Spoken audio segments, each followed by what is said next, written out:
ଆମର ଶ୍ରୀମନ୍ଦିରରେ ସେଇଟା ହଉ କି ନ ସେଇଟା ବଡ଼ ଜିନିଷ ନୁହଁ। ଦେଖନ୍ତୁ ତିରୁପତି ମନ୍ଦିରରେ ଏତେ ବଡ଼ ମନ୍ଦିର ହେଇକି ଯୋଉପଟେ ହେଲା, ଏଇଟା ଗୋଟେ ନିନ୍ଦନୀୟ ଘଟଣା, ସାରା ସଂସାର ପାଇଁ ଏଇଟା ନିନ୍ଦନୀୟ ଘଟଣା।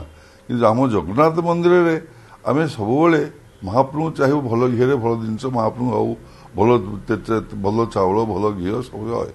କିନ୍ତୁ ଆଜିକାଲି ଯୋଉ ପ୍ରକାର ଡୁପ୍ଲିକେଟ୍ ଜିନିଷ ବାହାରିଲାଣି, ଲୋକଙ୍କ ମନରେ ଭକ୍ତଙ୍କ ମନରେ ଶ୍ରଦ୍ଧାଳୁଙ୍କ ମନରେ ସନ୍ଦେହ ଜାତ ହେଉଛି।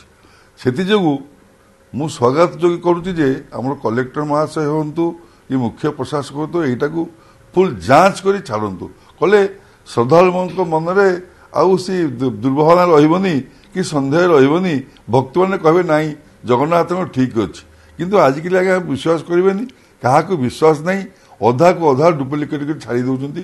ମାନେ ଆମେ ସିନା କହିଦେବା, ଆପଣ ଜାଣିନାହାନ୍ତି ସେଇ ଜିନିଷ ଚାଲିଛି।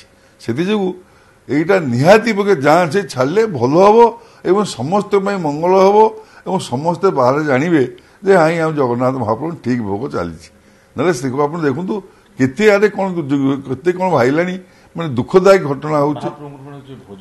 ଆଉ ମହାପ୍ରଭୁ ମେନ୍ ଭୋଜନ କ୍ଷେତ୍ର, ସେ ଡେଲି ମାନେ କୁଇଣ୍ଟାଲ କୁଇଣ୍ଟାଲ ଘିଅ ମହାପ୍ରଭୁ ଭୋଗ ହେଉଛି। ସବୁଠି ଭଲ ଘିଅରେ ସବୁବେଳେ ଜଗନ୍ନାଥ ମନ୍ଦିରରେ ଭଲ ଘିଅ ଭୋଗ ହୁଏ।